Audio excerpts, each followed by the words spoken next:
Merci d'être avec nous. Il est 12h30. Bienvenue à vous si vous nous rejoignez à l'instant. Votre émission de la mi-journée et les titres, c'est avec Claire-Elisabeth. Et puis une météo extrême chaque année dans les mégapoles d'ici 2050. C'est l'une des conclusions du nouveau rapport du GIEC. Les experts du climat sont réunis à Monaco et ils l'assurent, les conséquences du réchauffement seront pires que prévu. Nous vous parlons à présent d'un nouveau rapport, un rapport des experts du climat, les experts du GIEC toujours, et cette fois-ci encore plus pessimiste, alarmiste.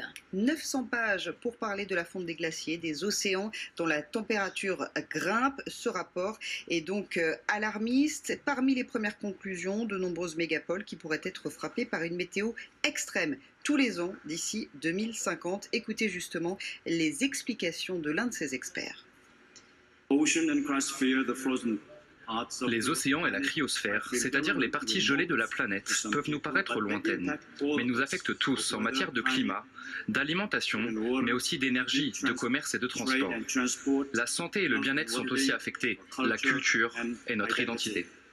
Et on est ravis d'accueillir dans Midi News Yvan Bourgnon. Bonjour. Bonjour. Merci d'être là. Vous êtes navigateur, nos téléspectateurs vous connaissent pour vos exploits, mais aussi pour vos combats. Vous êtes l'un des précurseurs justement du combat climatique.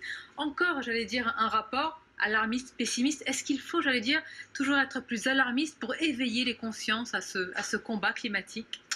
Malheureusement, on ne le sera jamais assez. Ce qui est intéressant dans les derniers rapports du GIEC, c'est qu'on constate vraiment que le réchauffement de l'océan s'élève et que la température s'élève par les glaces et par l'océan, et que c'est pas simplement les gaz à effet de serre sur la Terre et sur l'air qui posent problème.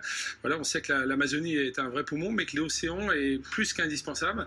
Donc on absorbe effectivement avec l'océan un maximum de ces problèmes de gaz, mais effectivement il faut tirer la sonnette d'alarme plus que jamais et réagir. On le fera jamais assez, bien sûr. C'est important ce que vous dites, parce qu'on parle souvent évidemment de l'air, on parle des terres, on parle souvent, mais moins quand même souvent des océans. Là, ils sont mis en avant dans ce rapport, ça montre aussi l'urgence dans ce domaine-là. Voilà, et tout à fait. Il y a aussi les terres glacées, il ne faut pas oublier, qui sont quand même demain, qui vont fondre et qui vont dégager non seulement des gaz à effet de serre, mais aussi du méthane. Et ce méthane, en fait, il est 20 fois plus, il dégage 20 fois plus de gaz à effet de serre que le carbone. Et donc, du coup, demain, ça va être encore pire. C'est une espèce d'escalade en avant. On marche sur la tête. Et malheureusement, la réaction n'est pas encore assez présente. Et pour autant, quand on voit ces rapports, on se dit qu'il suffirait de peu de choses, de peu de comportements pour qu'on tienne les objectifs, quoi. Vous dites, Yvan Bourgnon, la réaction n'est pas encore suffisamment présente. J'imagine que vous pointez du doigt davantage les dirigeants, les États de manière générale. On fait beaucoup réagir en ce moment tous les invités, qu'ils soient politiques ou autres, sur la présence ou en tous les cas l'action de Greta Thunberg. Est-ce que vous avez un avis précis sur cette jeune adolescente? Est-ce que vous estimez qu'elle participe de votre combat, que c'est un apport, ou que parfois, peut-être son discours tout aussi alarmiste peut être contre-productif? Moi je pense qu'au contraire, Greta, c'est vraiment notre chance en fait, parce que moi qui parcours aussi le monde à travers ces conférences et tout, je me rends compte que notre seule chance de demain, c'est les jeunes en fait. C'est vraiment le fait de changer le système demain politique, de changer d'univers, de changer nos dirigeants de grandes entreprises, qui fait qu'on va y arriver, parce qu'aujourd'hui avec ceux qui sont en place, on voit bien que ça bouscule pas les trucs, les choses. Donc Greta, quand je vois qu'on est en train de la titiller, de l'embêter, de la juger et tout, mais laissez-la tranquille, laissez-la donner son discours, laissez-la vibrer avec sa jeunesse, et puis voilà, ces messages doivent être transportés. Elle est l'un des visages de la jeunesse, bien pas sûr, le seul, bien sûr. C'est aujourd'hui l'incarnation médiatique et très politique. Complètement, mais moi ce qui me rassure en tout cas, c'est quand je vais dans les écoles, quand je vois ces jeunes, quand je vois ces réactions, c'est là qu'on se dit, ces jeunes vont pouvoir faire quelque chose demain, vont pouvoir être à la place de nos politiques actuelles et faire opérer le vrai changement. Vous faites déjà beaucoup de choses, Yvan. Moi je me souviens de votre projet, du fameux bateau dépollueur des océans. Il s'agissait de nettoyer les océans du plastique qui les étouffe. Où est-ce que ça en est? Le projet Monta avec The Sea Cleaner avance très très bien, et d'ailleurs le plastique est un élément important dans la chaîne du réchauffement climatique, parce que tout ce plastique qui flotte à la surface de l'océan réverbère et augmente les gaz à effet de serre.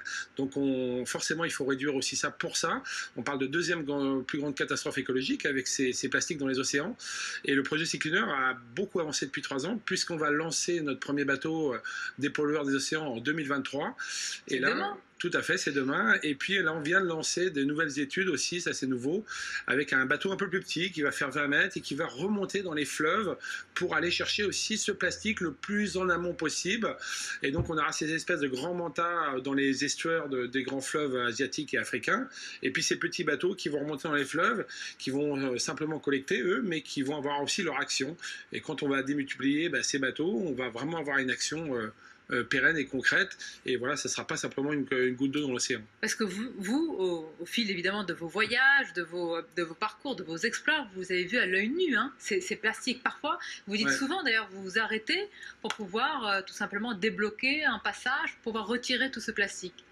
L'élément déclencheur, c'est vraiment 2014. Je navigue dans l'océan Indien, 2 mois le long des côtes indonésiennes, du Sri Lanka, des Maldives, avec ce petit catamaran de 6 mètres qui est grand comme le plateau. Et là, le bateau est tellement léger que chaque objet, chaque filet, chaque plastique stoppe le bateau. Et j'ai passé vraiment 3 semaines à moi à m'arrêter constamment, à débloquer ces sacs plastiques, ces filets. Et là, tu te dis, waouh, en fait, moi, je suis passé ici 30 ans avant avec mes parents en étant petit, en faisant le tour du monde en famille, et il n'y avait pas une goutte d'eau, de plastique, de bouteilles d'eau. Et là, c'est nous, notre génération, mon Dieu, qui avons en 30 ans... Ça, c'était en 2014, parce qu'à l'âge de 8 ans, 9 ans, vous avez fait un tour du monde avec votre famille, avec vos parents, et à cette époque-là, il n'y avait pas tout ça. Donc c'était en l'espace d'une génération, finalement, que ce plastique-là s'est amassé, est venu un petit peu polluer et coincer nos océans. Une génération, et puis quand on voit la projection de la consommation de plastique dans les 30 prochaines années, on se dit, waouh, en fait c'est le drame, mais en plus dans 30 ans, on va consommer 60% de plus de plastique, et quand on voit que l'Afrique va se développer énormément, va consommer de plus en plus de plastique, forcément l'arrivée du triage, du recyclage et tout ça va pas aller aussi vite que la consommation. Donc mon Dieu, malheureusement, dans les 50 prochaines années, on va être obligé d'aller collecter ces plastiques en mer. Et nous, tout ce qu'on souhaite avec Sea Cleaner, c'est que justement notre travail aussi à côté sur la sensibilisation, l'éducation, sur l'économie circulaire qu'on va faire dans tous ces pays, soit vraiment efficace et que dans 30 ans, on n'ait plus besoin justement de ces bateaux pour aller collecter en mer. C'est-à-dire que dans 30 ans, si un enfant comme vous l'aviez fait, ce tour du monde avec vos parents, le fait également, il pourrait ne plus voir de plastique, il pourrait avoir un paysage... 30 ans, c'est optimiste, mais vous voulez qu'on finisse sur une note un siècle, on l'espère vraiment. Ouais. Bon, on l'espère. Merci Yvan Brognon, c'est toujours un plaisir de vous recevoir. Merci pour votre engagement et puis évidemment tout ce que vous faites. Merci à vous. Restez avec nous évidemment. Midi News, ça se poursuit dans quelques instants. Le débat et puis la météo à suivre.